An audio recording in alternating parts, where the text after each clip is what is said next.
Shalom, glória a Deus por sua vida. Estamos aqui no devocional e agora é Atos capítulo 9. Vamos aqui estudar a palavra, mas antes nós precisamos adorar o Senhor, agradecer a Ele e pedir ajuda ao Espírito Santo de Deus por tudo.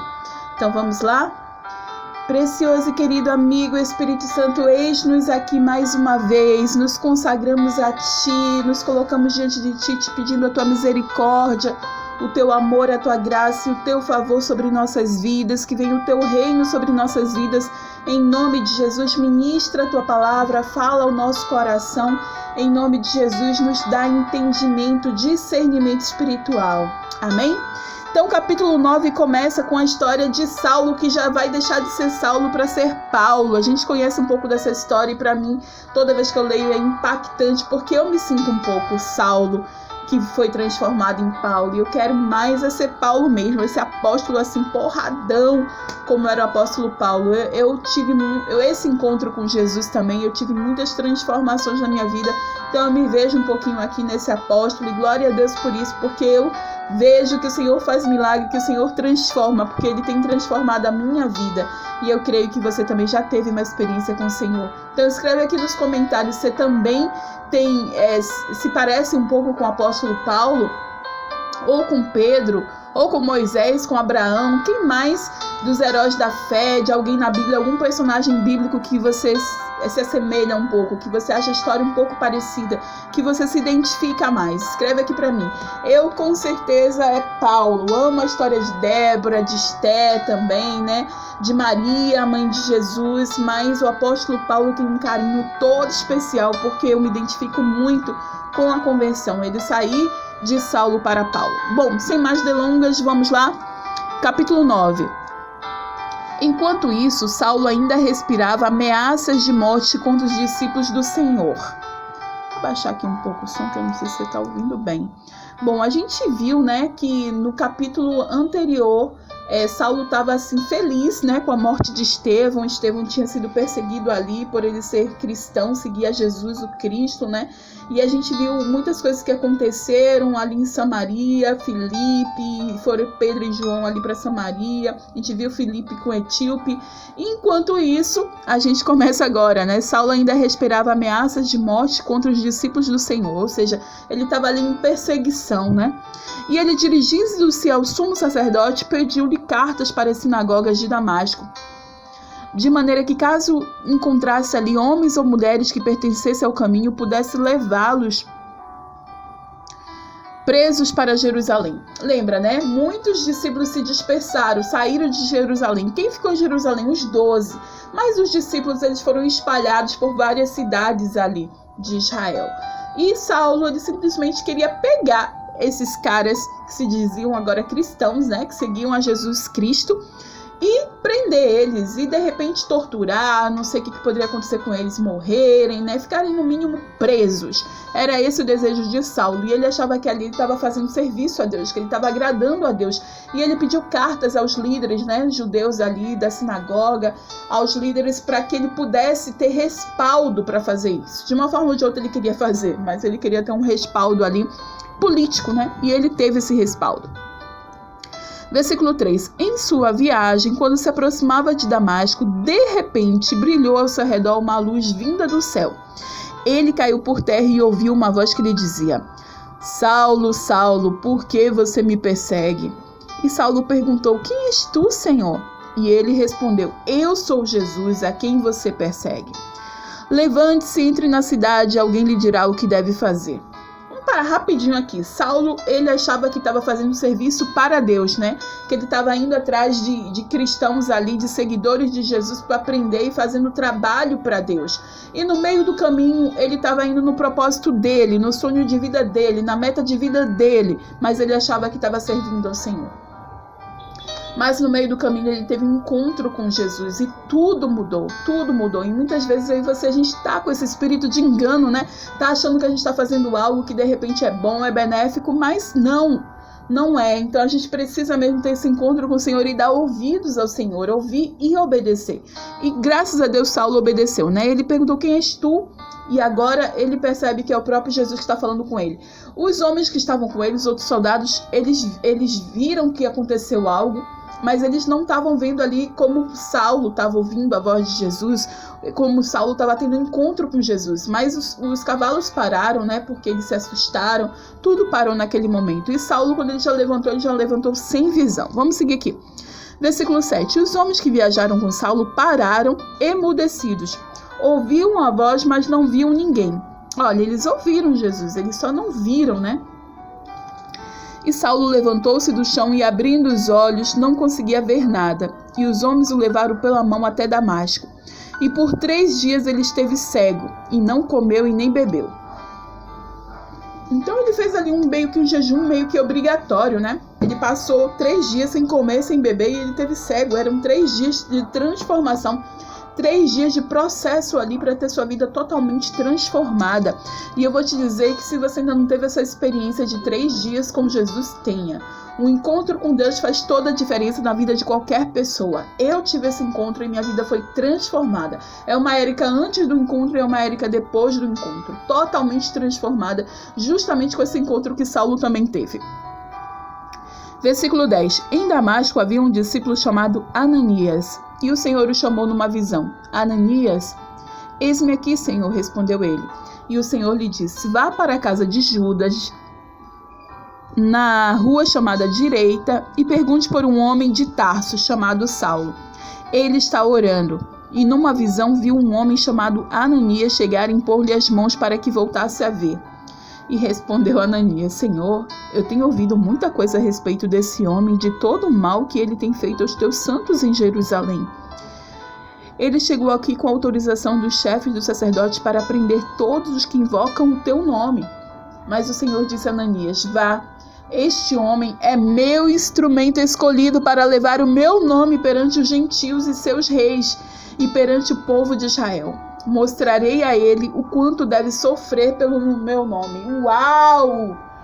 Que revelação do Senhor a respeito de Saulo, do propósito que Deus tinha para a vida de Saulo e que se cumpriu. Paulo, ele no final da vida dele disse: olha, eu corri essa maratona, eu guardei a fé, né? Ele foi até o final, ele conseguiu cumprir esse mesmo propósito que o Senhor estava dizendo aqui que faria na vida dele.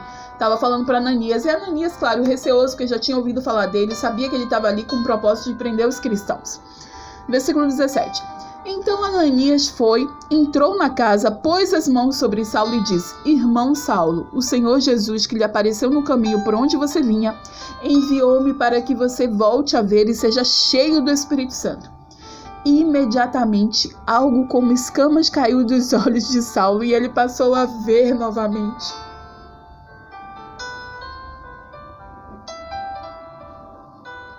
Senhor, em nome de Jesus, arranca as escamas de nossos olhos, Deus. Tira o espírito de engano, todo obstáculo, Pai. Tudo que não nos deixa te ver, que não nos deixa nos aproximar de Ti. Tira o tampão dos ouvidos, Pai, essas escamas dos olhos. Que caia por terra de nossas vidas, em nome de Jesus. Que a gente tenha essa experiência como Saulo, Pai, de ser transformado aqui em Paulo, Teu apóstolo. Que possamos ser Tuas apóstolas, Tuas servas fiéis. Em nome de Jesus. Amém? Então a gente viu aqui que algo como escamas caiu dos olhos de Saulo e ele passou a ver novamente. E levantando-se foi batizado e depois de comer recuperou as forças. Imagine a experiência que Saulo teve. É impossível ter uma experiência com o Senhor e voltar para a vida antiga. Então imagine como é que estava Saulo nesse momento, né? Ele recebeu o Espírito Santo de Deus, ele teve as escamas que caíram ali, é uma cegueira espiritual. Muitas pessoas têm essa cegueira espiritual, que não deixa ver o Senhor, que não deixa ouvir o Senhor e que só sabe não ver um palmo além do nariz, que só faz aquilo que aprendeu antes e não quer ter uma experiência com Deus. Saulo, ele teve essa experiência e ele começou a ver e ele recuperou as forças dele, ele foi batizado. Aleluia, glória a Deus por essa conversão de Saulo.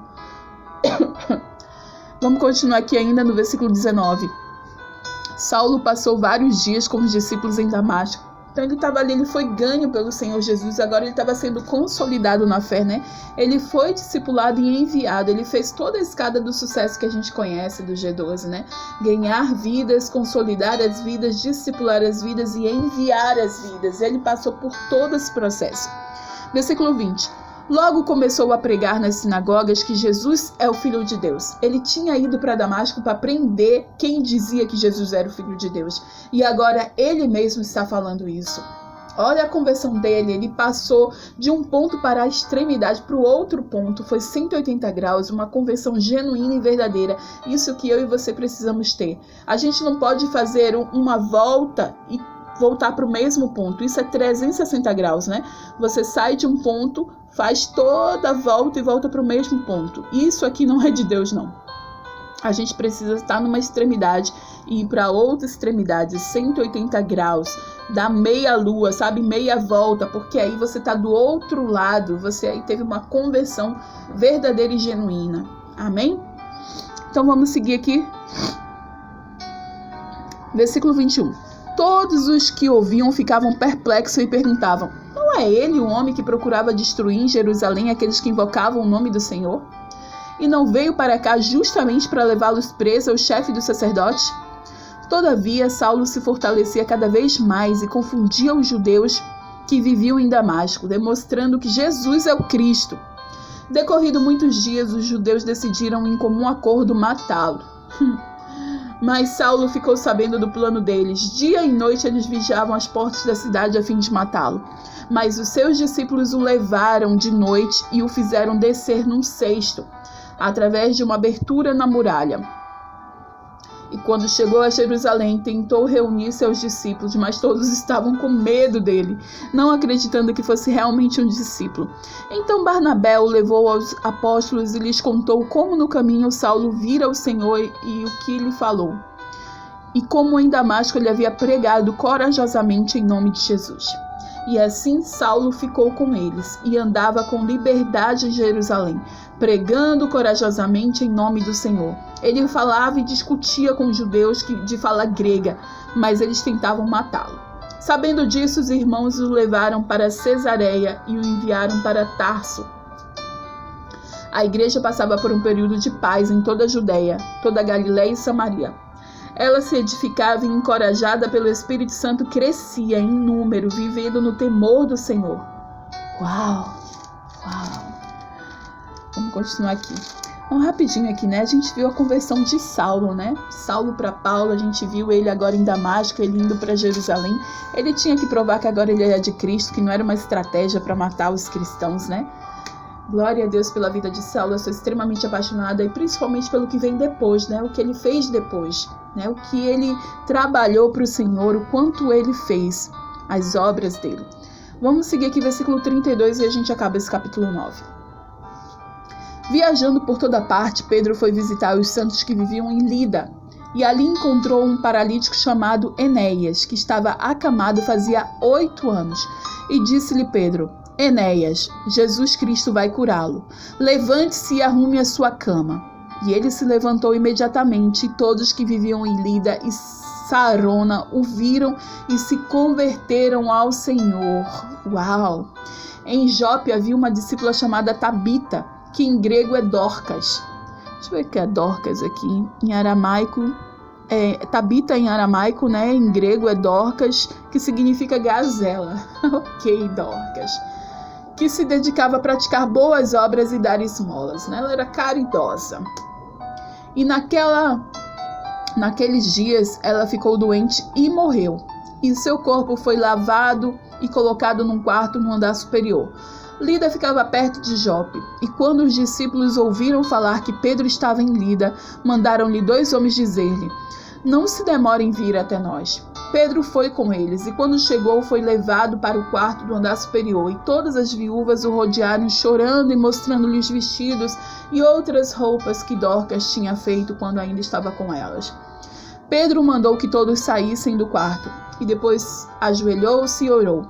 Voltando-se para a mulher morta, disse: Tabita, levante-se. Ela abriu os olhos, e vendo Pedro, sentou-se. E tomando-a pela mão, ajudou-a a pôr em pé. Então, chamando os santos e as viúvas, apresentou-a viva. E este fato se tornou conhecido em toda a cidade de Jope.